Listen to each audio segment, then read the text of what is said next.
തൻ്റെ പറക്കലൊക്കെ കഴിഞ്ഞ് Michael Bible ടവറിലേക്ക് തിരിച്ചെത്തി. എന്നാൽ അവിടെ അവനെ കാത്ത് ദിനേശ് ഉണ്ടായിരുന്നു. ദിനേശ് ഒന്നും മിണ്ടാതെ ഇറങ്ങിപ്പോയി. ഇതേ സമയം നൂറിൻ വേദയെ കണ്ടതിൻ്റെ ഞെട്ടലിലായിരുന്നു.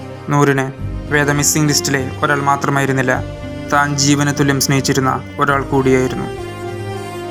മിസ്സിംഗ് കേസുകളിൽ നൂറിൻ ഇത്രയധികം എഫേർട്ട് ഇട്ടതും ആ ഒരു കാരണം കൊണ്ടുമാണ്.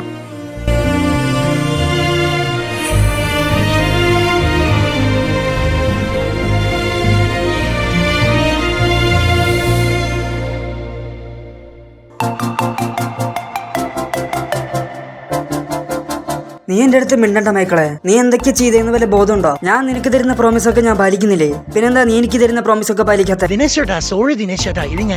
എന്റെ അടുത്ത് ഇനി ഒന്നും പറയണ്ട മൈക്കിളെ. ഇനി ഞാൻ നിന്റെ അടുത്ത് സംസാരിക്കില്ല. മൈക്കിൾ സാറയെ കൊണ്ടുപോകുന്ന കാവ്യയെ കണ്ടു. വിഷയം മാറ്റാനായി മൈക്കിൾ ദിനേശിനോട് ചോദിച്ചു. ഡാടാ നീ വിഷയം മാറ്റാനൊന്നും നോക്കണ്ടാട്ടാ. ശരി ശരി വാ വാ. കാവ്യ എന്റെ കൂടെ ഒന്ന് വരാമോ? എനിക്ക് ഇമ്പോർട്ടന്റ് ആയിട്ട് കുറച്ച് കാര്യങ്ങൾ പറയാനുണ്ട്. അയ്യോ ദിനേശ്, എനിക്ക് സാറേ പീസോമല ഉണ്ടാക്കുന്നല്ലോ. മൈക്കിൾ എങ്ങോട്ടാ? മൈക്കിൾ ഉണ്ടാക്കും. ആണോ? എന്നാ ഓക്കെ. സാറയെ മൈക്കിൾ കൊണ്ടുപോയി. കാവ്യ ദിനേശിനോടൊപ്പം പോയി.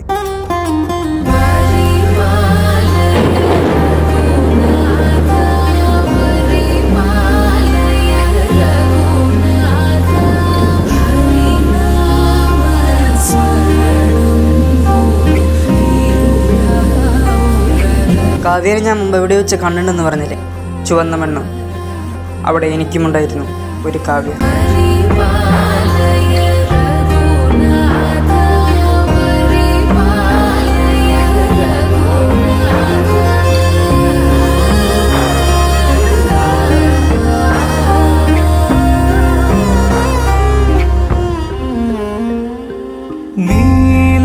നീലശലഭമേ നീയണയുമോ എന്നരുമയായി എന്നരികിൽ സ്വപ്നവനികയിൽ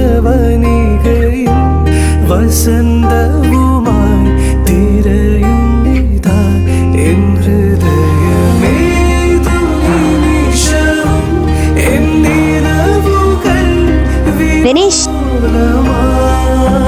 ഐ ലവ് യു. എന്തിനി? സോറി ദിനേശ്, ഞാൻ എന്റെ ഫ്രണ്ട്സായിട്ട് ട്രൂത്ത് ഓർ ഡെയർ കളിച്ചതാ. അവരെനിക്ക് ഡയറി തന്നതാ. ദിനേശിനൊരു ഐ ലവ് യു പറയും. സോറി കേട്ടോ. ടാടാ ചിരിക്കണ്ടാട്ടാ. ഞാൻ ചാവുന്നതിന് മുമ്പ് അവളെ കൊണ്ട് ഞാൻ ശരിക്കും ഐ ലവ് യു പറയിപ്പിച്ചിരിക്കും.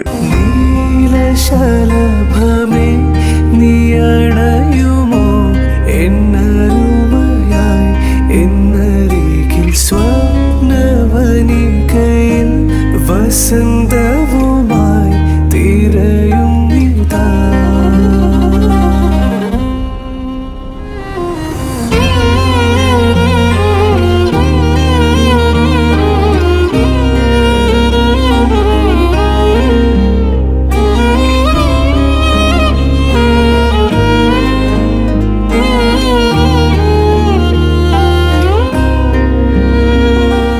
മൈക്കിൾ സാറയെ കൊണ്ട് ഈ സോമിലേക്ക് നടക്കുകയായിരുന്നു. പെട്ടെന്ന് അത് നിരഞ്ജനും ഫർസിനുമായിരുന്നു. ചതമാരെ, എനിക്കൊരു പ്രശ്നമില്ല. എനിക്കില്ലാത്ത പ്രശ്നം എന്തിനാ നിങ്ങൾക്ക്? ഫർസിൻ സാറയെ റോഡിലേക്ക് തള്ളിയിട്ടു. കൃത്യസമയത്ത് വണ്ടികൾ ബ്രേക്ക് പിടിച്ചതിനാൽ അപകടമൊന്നും ഉണ്ടായില്ല. അവർക്ക് നേരെ ഓടി വന്ന മൈക്കിളിനെ നിരഞ്ജൻ തടഞ്ഞു നിർത്തി.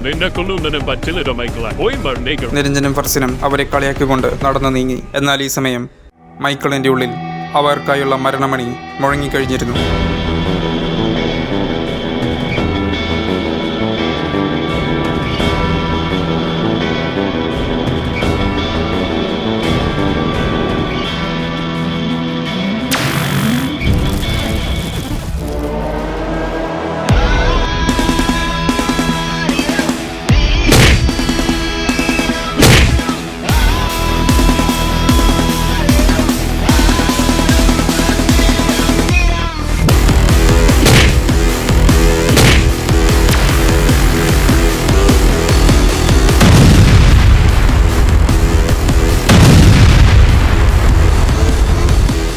മൈക്കിൾ അവർക്ക് നേരെ വിട്ട ഹീറ്റ് വിഷൻ എല്ലാം കൊണ്ടത് സബ്സ്റ്റേഷനിലെ ട്രാൻസ്ഫോർമറുകളിലായിരുന്നു. അവിടെയാകെ തീ പടർന്നു. ഇത് കണ്ട് ഓടാൻ ശ്രമിച്ച ഫർസിനെയും നിരഞ്ജനെയും മൈക്കിൾ അവിടുത്തെ ഇരുമ്പ് വേലി കൊണ്ട് കെട്ടിയിട്ടു.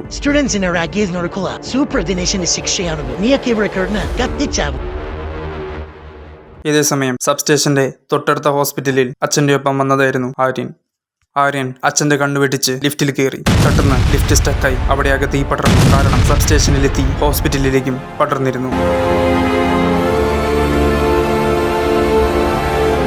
ഇതേസമയം നൂറിനും സമറും മറ്റൊരിടത്ത്. ഇതുണ്ടോ സസ്പെൻസിന് ട്രാസിയേക്കും അസേക്കും ബോർണത്തടക്കൊളാകിയതിന് ബാപ്പ എനിക്ക് കുറച്ച് കാര്യങ്ങൾ പറയാനുണ്ട്. നീ പറയുന്ന ഈ ഇഷ്ടം പോലെ സമയല്ലേ സസ്പെൻസിനല്ലേ നമ്മള്. ബാപ്പ ഞാൻ ഇടിച്ചത് സാധാരണ ആൾക്കാരൊന്നല്ല. അവരുടെ കൃഷ്ണമണിയൊക്കെ ചുവന്ന കളറിലായിരുന്നു. അവരുടെ കൂട്ടത്തിൽ കാണാതെ പോയ വേദയുണ്ടായിരുന്നു. വേദയെ തട്ടിക്കൊണ്ടുപോയി അങ്ങനെ ആക്കിയതും അവര് തന്നെയാണ്. ബെസ്റ്റ്. ആൾക്കാരെ ഇങ്ങനെ തട്ടിക്കൊണ്ടുപോയി ആൾക്കാരെ അവരിൽ ഒരാളാക്കി വീണ്ടും ആൾക്കാരെ തട്ടിക്കൊണ്ടുപോയി ഇവർ ഈ ലോകം മൊത്തം കിഡ്നാപ്പ് ചെയ്യുമല്ല. നീ പറയുന്നതിന് വല്ല ലോജിക്കുണ്ടോ നോറിൻ? ഉത്തരം കിട്ടാത്ത ചോദ്യങ്ങളൊക്കെ എനിക്കുമുണ്ട്.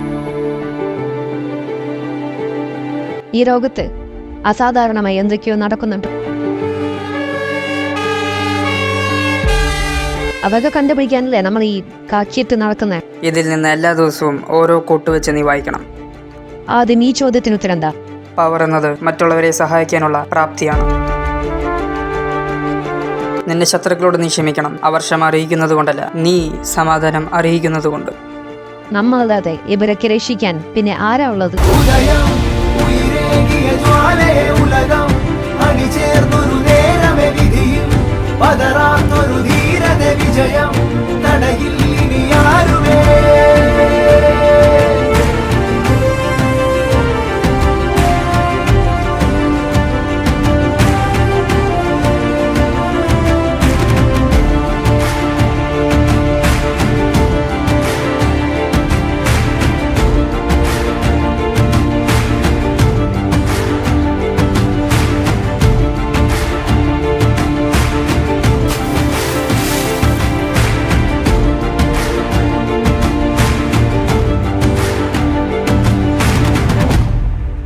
മൈക്കിൾ ഹോസ്പിറ്റലിലേക്ക് തിരിച്ചെത്തി. അവിടെ ആരുമില്ലെന്ന് ഉറപ്പുവരുത്തി പോവാനൊരുങ്ങി.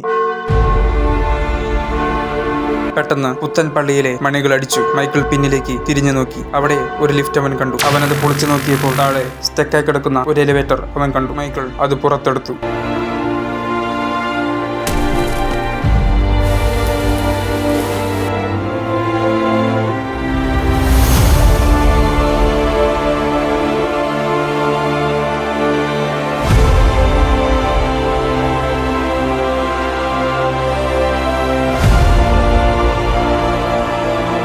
ആളുകൾ തന്റെ നേരെ ഓടി വരുന്നത് കണ്ട മൈക്കിൾ വേഗം പറന്നുപോയി. ആര്യൻ വിരൽ ചൂണ്ടിയടുത്തേക്ക് ആളുകൾ നോക്കി.